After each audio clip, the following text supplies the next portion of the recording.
100 rolls of film.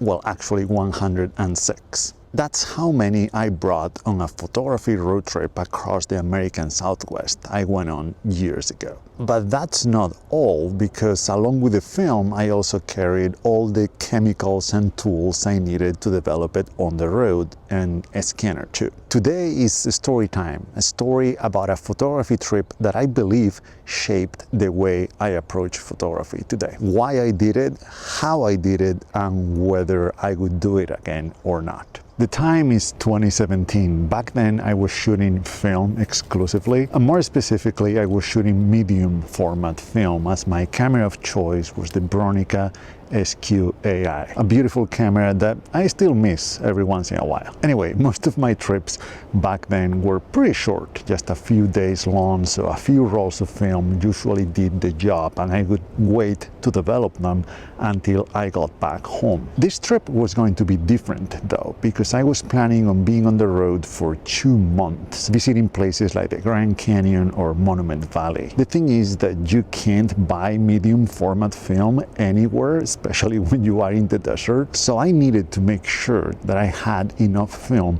for what was going to be the longest and most epic photography road trip of my life so far. In the end, I settled on 100 rolls of film, well actually 106, and that came out at less than 2 rolls per day, or 21 photographs per day. By the way, that was at the time a $500 purchase. It was a lot of money, but film has only gone up since then, and if I wanted to do it again today, it would cost me twice as much, $1,000. Anyway, it wasn't as simple as having enough film for the whole photography road trip. I also brought with me all the chemicals and tools I needed to develop that film on the road, and the scanner to digitize it. I did this because even though the Bronica was a relatively modern camera as film cameras go, it was still at least a 20-year-old camera. And the last thing I wanted was to get home after 2 months on the road, having spent thousands of dollars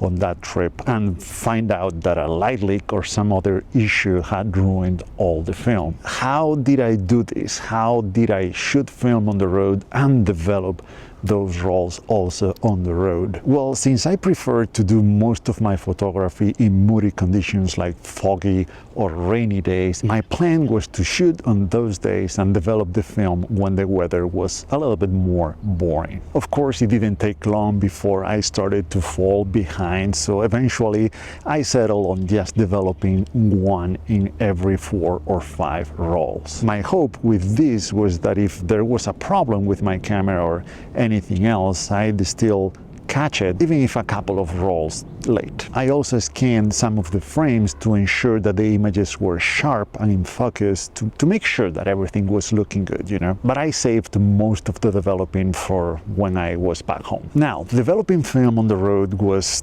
tricky at the very least. In hotels and Airbnbs, I had to deal with the difference between water quality from place to place, and also the temperatures, because sometimes the water was too hot, and in other places I would not be able to get it up to the temperature that I needed. So I had to constantly adjust my development process, but somehow I made it work. I stored all my film, both on the unused rolls and the ones that were waiting to be developed, in a small cooler, which helped a lot. This road trip happened in the months of November and December, but still in the Southwest, the temperature between the day and the night can be pretty big. It can get pretty hot on a sunny day, especially in the car, and temperatures below freezing at night were not uncommon. I kept the chemicals in a roof box on top of the car, which worked mostly fine, but again, I had to deal with the difference in temperatures. Actually, a couple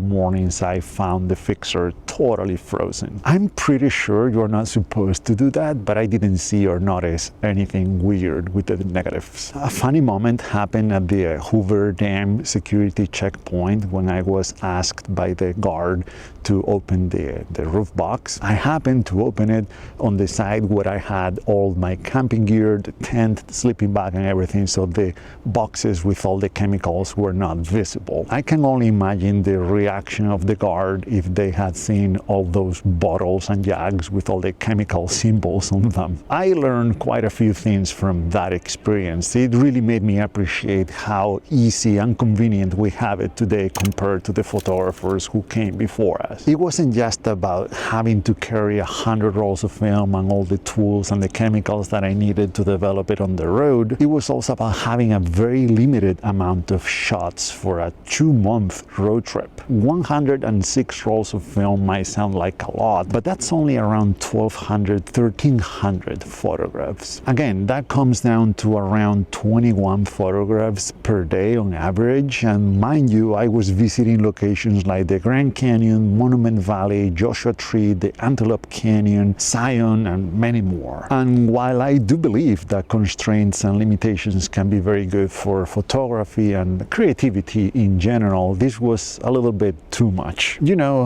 looking back and going through the images I made during that trip, I wish I could have taken more photos. It's been more than 7 years since I went on that road trip, and I still haven't gone back to many of the locations I visited back then. I think that very often we underestimate how unique and how precious every moment is. And all I have now from that trip is just a handful of shots that I love, but I wish I had more. And that's why I'm not doing anything like this ever again. These days I can take that amount of photos, over 1,000 photographs, on a 2-day road trip easily. But here's the thing, and I think this is the way that trip shaped the way I approach photography today, and is that even though I take a lot of photos, the amount of different compositions, of unique compositions that I take is not that high. Let me explain. Again, because most of my photography happens in bad weather, the landscape can change dramatically every few minutes. So once I find a composition I like, I commit to it. I work it. I stay there for a long time,